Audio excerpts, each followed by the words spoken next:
Je suis en train de préparer mon potager pour la saison prochaine. On est début janvier. Ça gèle le matin, donc il n'y a plus beaucoup d'herbe pour les bestiaux, mais l'après-midi ça dégèle, donc ils peuvent brouter un peu. Il n'y a pas grand chose qui pousse. Là, l'herbe est un peu haute parce qu'ils sont jamais venus à cet endroit-là. Donc là, ils sont en train de se régaler de choux de Bruxelles. Les choux de Bruxelles qui n'ont rien donné pour moi. Les choux, les petits choux étaient attaqués par je sais pas quelle bestiole. C'est la première année que j'en fais. Du coup, il y avait vraiment rien de récoltable. Moi, je vois que ça plaît aux poules. Les oies vont pouvoir brouter l'herbe dans ce coin-là.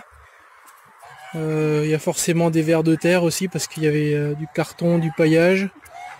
L'idée c'est que je laisse tout ce beau monde gratter et m'enlever le maximum d'herbe. Et après je remettrai une couche de mulch pour attendre le printemps. Voilà. Donc c'est dommage d'avoir des poules et de pas les utiliser pour ça parce que c'est vraiment très efficace. Donc elles ont accès à ça. Ici j'ai protégé un chou kale et un chou perpétuel.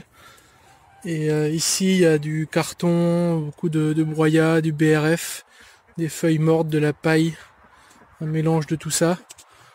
Et je pense qu'elles vont venir gratter là-dedans aussi et puis étaler un peu mieux ce que j'ai fait. Après le but de ce bout de potager là c'est de faire des planches à peu près permanentes, donc de mettre des allées bien définies, des planches bien définies, parce que pour l'instant j'ai toujours fait ça vraiment de manière bordélique, et je retrouvais plus mes choux, et vu que c'était trop compliqué de tout désherber, je désherbais rien du tout, mais il va falloir que je trouve une solution quand même, donc couverture permanente, du paillage dans les bandes cultivées, peut-être pas forcément dans les allées vu qu'il n'y en a pas encore assez. Et voilà, il y a un gros bout de mon potager qui est monopolisé par des petits porte-greffes. Ça va faire une petite pépinière là. Des petits cerisiers, des petits poiriers, des petits pruniers, beaucoup de petits pommiers. Puis 2 petits châtaigniers là-bas. Voilà, beaucoup de boulot ici. Beaucoup de boulot pour cette année. Je vais peut-être enfin réussir à avoir des légumes. Et ça sera grâce aux volailles. J'aurai moins de travail. Allez, bonne journée à vous. Ça fait moins de 24 heures que je les ai laissés accéder à cette parcelle. Et comme vous pouvez voir, c'est déjà beaucoup plus clair. On voit mieux le sol. Donc je vais pouvoir retrouver les cailloux que j'avais utilisés pour fixer mes cartons. Et ouais, voir les bouts de scotch qui restaient sur les cartons aussi. Donc je vais pouvoir bien nettoyer après ça. Mais là c'est pas fini, elles ont encore beaucoup de choux à manger. Elles ont déjà bien mangé les 2 ou 3 sur les bords, là il en reste. Elles ont encore quelques jours de nourriture ici. Là on voit une poule gratter là-bas aussi. J'ai prévu de le laisser là-dedans à peu près 1 semaine ou 2. Bon, ça sera en fonction de l'état d'avancement du travail.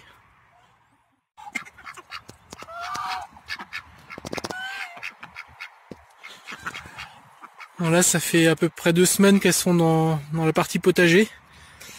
Et à part quelques petits bouts de feuilles tout en haut, il reste plus grand chose à manger. Le sol est propre, il n'y a plus que les tiges des choux-fleurs. Ouais, tout est propre. Elles ont réussi à arracher tous les brins d'herbe qui sortaient. J'ai réussi à protéger mon chou kale et mes choux perpétuels. À peu près, hein, parce qu'il y a pas mal de feuilles qui se sont fait bouffer autour. Et j'ai commencé à étaler des coquilles de noix pour pailler, pour pas que ce soit nu s'il pleut dessus, pour pas que ça se tasse. Il faudra que j'enlève à nouveau le paillage au printemps pour semer quoi que ce soit, parce que sinon la terre se réchauffe vraiment pas vite. Donc il faut enlever le paillage, semer pour que le sol soit chaud, et ensuite remettre le paillage une fois que ce qui doit germer a germé. Voilà.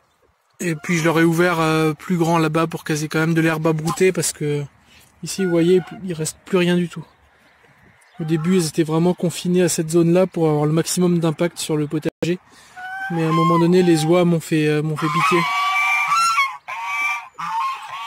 Et j'ai 3 nouvelles poulettes là-bas, la blanche, la noire et la rousse. Elles sont en train de découvrir, c'est la première fois qu'elles osent sortir. Et elles viennent de découvrir avec les autres qu'il y a plein de noix dans les coquilles là. C'est le voisin qui a ouvert beaucoup de noix et qui a trouvé pas mal de noix véreuses. Et il me les a toutes données. Donc ça sert à la fois de paillage et pour motiver les poules à gratter. Voilà, voilà.